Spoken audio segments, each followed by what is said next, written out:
আসসালামু আলাইকুম সবাইকে। এই ভিডিও টিউটোরিয়ালে আমরা আলোচনা করব সিএসএস এর কালার নিয়ে। তা আমরা ব্যাকগ্রাউন্ডে এবং আমাদের টেক্সটের ওপর কত প্রকারের কালার আমরা অ্যাপ্লাই করতে পারবো সে বিষয় নিয়ে আমরা এই ভিডিও টিউটোরিয়ালে আলোচনা করব। তো সেটা শুরু করার পূর্বে আমি আপনাদেরকে জাস্ট নোটপ্যাডে নিয়ে যাচ্ছি। নোটপ্যাডে নিয়ে গিয়ে দেখুন এখানে আমরা এখানে লিখে রেখেছি 8GB। তো আমরা 8GB কালার ইউজ করতে পারবো, হেক্সাডেসিমাল কালার ইউজ করতে পারবো, এইচএসএল কালার ইউজ করতে পারবো এবং RGBA কালার ইউজ করতে পারবো। তো সেটা কীভাবে অ্যাপ্লাই করতে হয় সে বিষয়টা নিয়ে আমি আলোচনা করি। সর্বপ্রথমে 0 to 255, অর্থাৎ আপনারা বুঝতে পারছেন যে আমরা এখানে যে কোডগুলো দিব, যে প্যারামিটারগুলো দিব, যেমন 8GB কিন্তু দেখুন 1টা 2টা এবং 3টা, সে 3টা প্যারামিটার রিসিভ করেছে, তাই না? তো এইখানে দেখতে পাচ্ছি আমরা 255 এবং এইখানেও দেখতে পাচ্ছি আমরা 299 এবং এখানে দেখতে পাচ্ছি 71।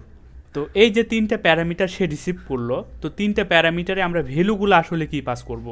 তো আমরা ভ্যালুগুলো পাস করব হচ্ছে 0 থেকে 255 পর্যন্ত, 0 থেকে 255 পর্যন্ত।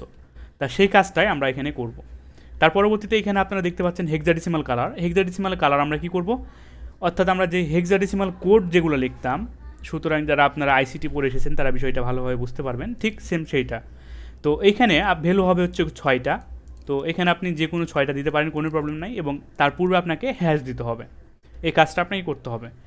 তার পরবর্তীতে আপনি এইচএসএল দেখতে পাচ্ছি আমরা এখানে সে 3টা প্যারামিটার রিসিভ করেছে। তো এইখানে আপনি সরাসরি এখানে 255 পর্যন্ত দিতে পারবেন। এখানে আপনি 100% থেকে 90% দিতে পারবেন, 70% দিতে পারবেন। এই পার্সেন্টেজগুলো আপনার এখানে ইউজ করতে পারবেন।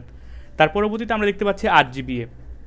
তো 8GBA কালার এখানে কি করেছে, 8GBA এখানে আমরা দেখতে পাচ্ছি যে আমাদের সর্বোচ্চ 255, তো সর্বোচ্চ 255 ইউজ করেছে এবং সে আরও 3টা প্যারামিটার এখানে রিসিভ করেছে এবং এখানে দেখতে পাচ্ছি 0.8। সুতরাং এখানে একটা অপাসিটির মতো কাজটা সে করবে। তো এই বিষয়গুলো নিয়ে আমি এই ভিডিও টিউটোরিয়ালে আপনাদের সঙ্গে আলোচনা করতে চাই। তা সেটা করার জন্য আমি সরাসরি চলে যাচ্ছি আমার যেই ব্রাউজারটা আমি ওপেন করে রেখেছি। আপনারা আমার সঙ্গে সঙ্গে সেম কাজটা করে নেবেন, সিনট্যাক্সটা। তা এইটা করার জন্য আমি ইন্টারনাল সিএসএস ইউজ করতে চাচ্ছি। তো স্টাইল দিয়ে শুরু করলাম এবং স্টাইলটাকে এখানে আমাদের ক্লোজিং করতে হবে। তো স্টাইলটাকে আমরা এখানে ক্লোজিং করে ফেললাম। তো আমরা যার উপর অ্যাপ্লাই করব সেটা হচ্ছে আমাদের বডি। তো যেহেতু এটা আমাদের HTML ট্যাগ, সেক্ষেত্রে আমাদেরকে বডি সরাসরি আমরা ধরে নিলাম। তো অবশ্যই আমি ইন্টারনাল সিএসএস দেখিয়েছি, ইনলাইন সিএসএস দেখিয়েছি, এক্সটার্নাল সিএসএস দেখিয়েছি। কীভাবে তৈরি করতে হয় সেই সমস্ত ভিডিও টিউটোরিয়াল আমি দেখিয়েছি। যাদের আপনার এই বিষয়গুলো নিয়ে যাদের আপনার মনের ভিতর সংশয়পূর্ণ রয়েছে তারা অবশ্যই আমার গত ভিডিও টিউটোরিয়ালগুলো দেখে আসবেন। তা এখানে আমরা সরাসরি বডিটাকে ধরলাম। এখন ধরার পর আমরা এখানে একটা ব্যাকগ্রাউন্ড কালার চেঞ্জ করতে চাচ্ছি। তো ব্যাকগ্রাউন্ড কালার আমরা নর্মালি যেভাবে ইউজ করতাম সেটা হচ্ছে ব্যাকগ্রাউন্ড কালার রেড দিয়ে দিতাম, তাই না? তো Ctrl+H দিয়ে সেভ করলাম। তার পরবর্তীতে আমরা যদি রিফ্রেশ করি তাহলে দেখেন আমরা কিন্তু এইভাবে ব্যাকগ্রাউন্ড কালারটা কিন্তু চেঞ্জ করতে পারছি। তো এইবার আমরা চাচ্ছি বডির মধ্যে আমাদের আছে কি H1। তো এবার আমরা H1 নিয়ে কাজ করতে চাচ্ছি। তো H1টাকে ওপেনিং করলাম, ব্র্যাকেট ক্লোজিং করলাম এবং এইখানে আমরা বলে দিলাম কালার। তো কালার বলে দিলাম হচ্ছে আমরা হোয়াইট। Ctrl+H দিয়ে সেভ করে নিলাম। তার পরবর্তীতে আমি যদি রিফ্রেশ করি তাহলে দেখেন আমার কিন্তু কালারটা হোয়াইট চলে এসেছে। তো এইভাবে কিন্তু আপনারা কালারগুলো সেট করতে পারবেন। এখানে রেড দিতে পারবেন বা এখানে আপনার ইচ্ছা মতো গ্রিন দিতে পারবেন, টমেটো দিতে পারবেন, সায়ান দিতে পারবেন। সেজন্য আপনাদের সবথেকে বেস্ট হবে কালার হান্ট নামে একটা ওয়েবসাইট রয়েছে, সেখান থেকে আপনারা কপি করতে পারবেন বা আপনারা W3 স্কুল থেকে সে সমস্ত কালারগুলো সম্পর্কে আইডিয়া নিতে পারবেন। তো তার পরবর্তীতে আমি আপনাদেরকে দেখাতে চাই যে আমাদের 8GB কালারটা কীভাবে কাজ করে থাকে। তো 8GB কালারটা করার জন্য আমি সরাসরি চলে যাচ্ছি আমাদের নোটপ্যাড++-এ। তো এখান থেকে ব্যাকগ্রাউন্ড কালার আমরা লিখলাম। ব্যাকগ্রাউন্ড কালার লেখার পর এখন আমাকে কী করতে হবে, এখানে আমাকে 8GB, তো 8GB লিখলাম। তার পরবর্তীতে আমাকে 3টা প্যারামিটার পাঠাতে হবে।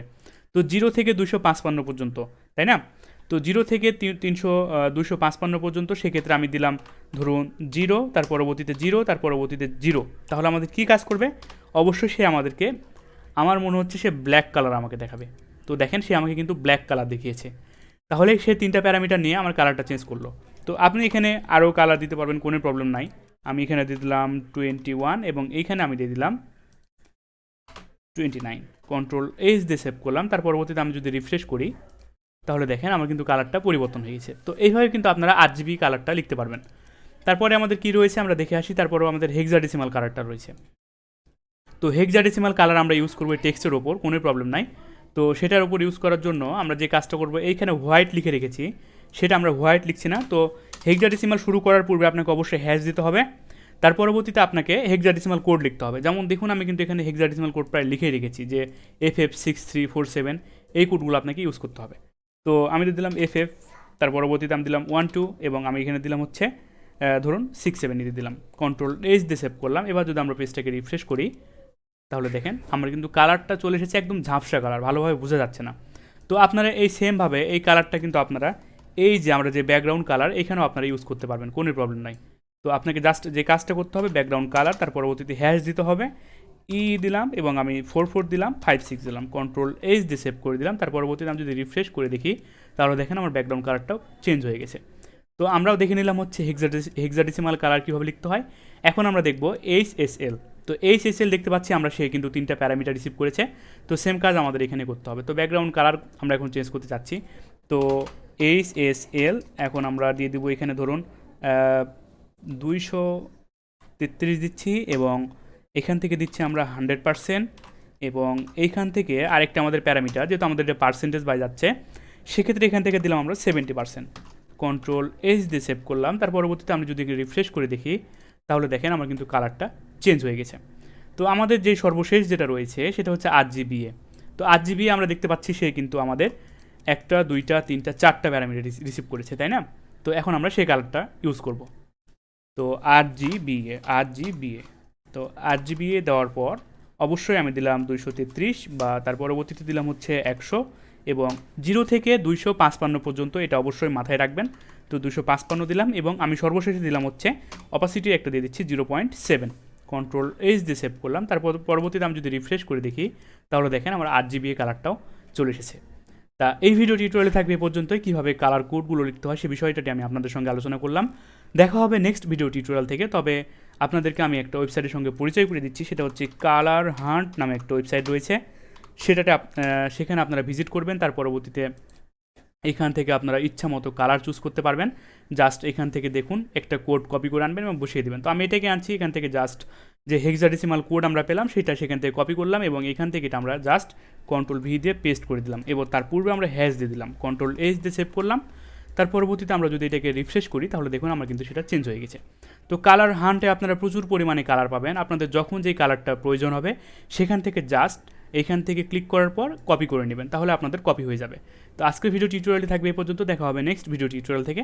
ধন্যবাদ সকলকে, আল্লাহ হাফেজ।